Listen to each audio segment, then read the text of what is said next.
Ali Saifuddin with the trading signal for September 22nd, 2025 for crude oil.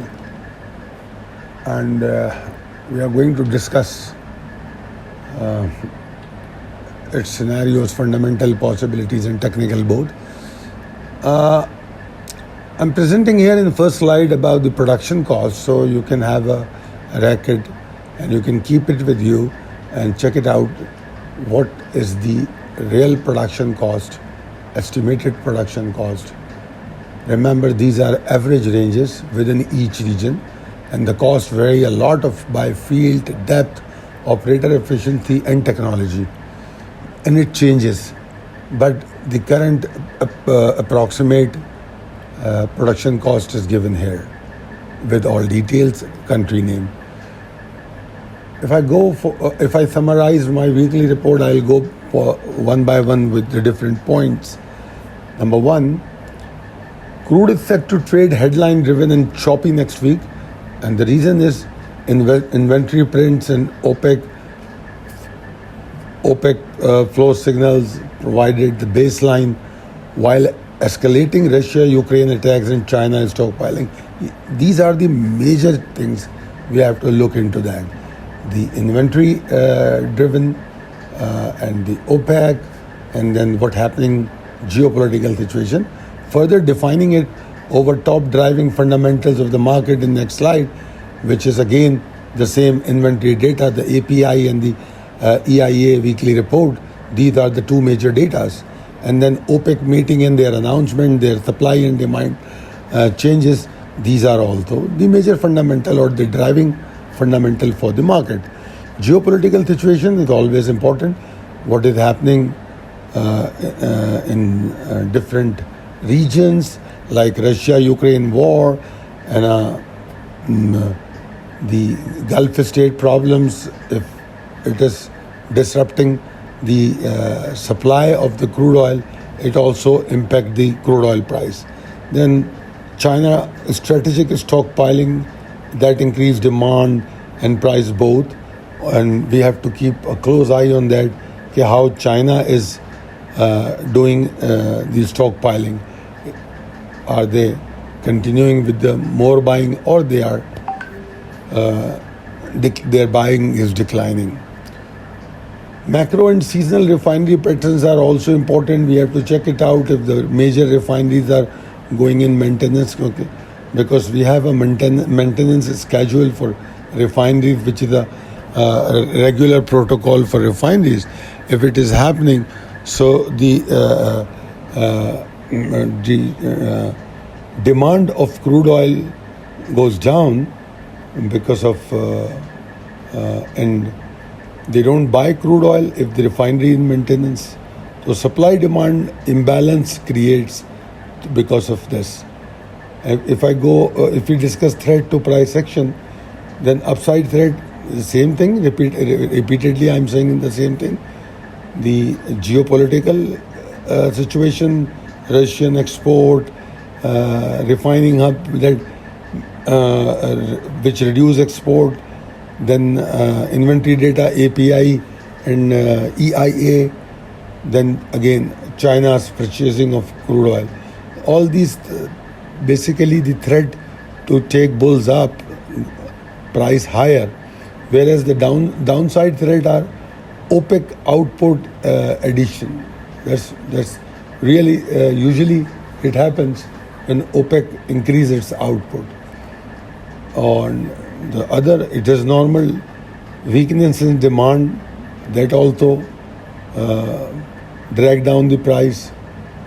So then we have to check it out, the data, considering its impact on the crude oil. Other than that, if a big change is happening in the dollar index, it also give mild impact to crude oil. Tactical watch list. If you can have this kind of a tactical watch list, it will be easier for you to trade in crude oil. You can take a print shot of this slide. You have to check API and EIA inventories, OPEC and the headlines of the global news, regarding war and problems.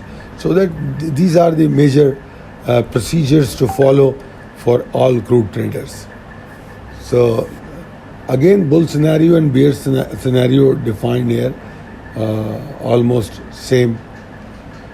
This is the reason I always recommend and call the comparatively easiest trading to crude oil, because it's not that difficult to understand the fundamental of crude oil, rather than trading in Forex pair, understanding two economies, or trading in gold is little complex than crude oil to understand the fundamental of the gold, because it's highly related with the different economy, then the selling disasters in different stock market also impact gold, push gold higher. But the crude oil, as I already stated in my summary, that basic move, it is in a range related with the spikes which happens due to all defined reason. So do the risk management. Stop loss should be secure, and keeping eye on all these updates. This is your risk management. Fundamentally, if you are doing risk management, then you have to keep eye on all the data, whatever we discussed. So my conclusion is again almost the same. Go to the technical outlook.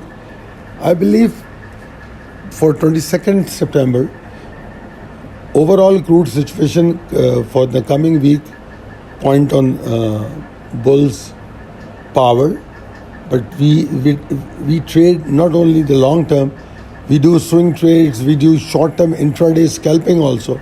So keeping that in mind, for a broader view, I see bulls are better than bears for a weekly basis.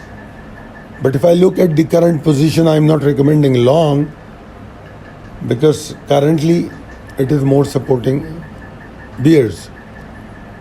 And if it we are already in short, if following the Friday call, then have your stop loss above 62.90, and then breaking each support will add more exhaustion. So the conclusion is, these resistances, what we discuss, or what is given, the level is given below. Right now, where crude oil is trading, and if we cannot find a better or stable bulls unless bulls goes above sustain above 63.95. So until then, what we do, we'll try find out the possibility of short on strength, and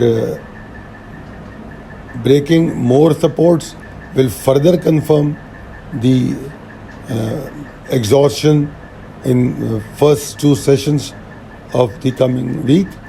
And then if API and EIA inventory data did not impact much, then bulls will remain bearish, but in a limited range, not going too far down. So you got the disclaimer here in the detail to understand what exactly what we meant to say here in our call. If you like to have the daily call for crude oil, you are more than welcome to contact us, 92345 619 0443. Thank you.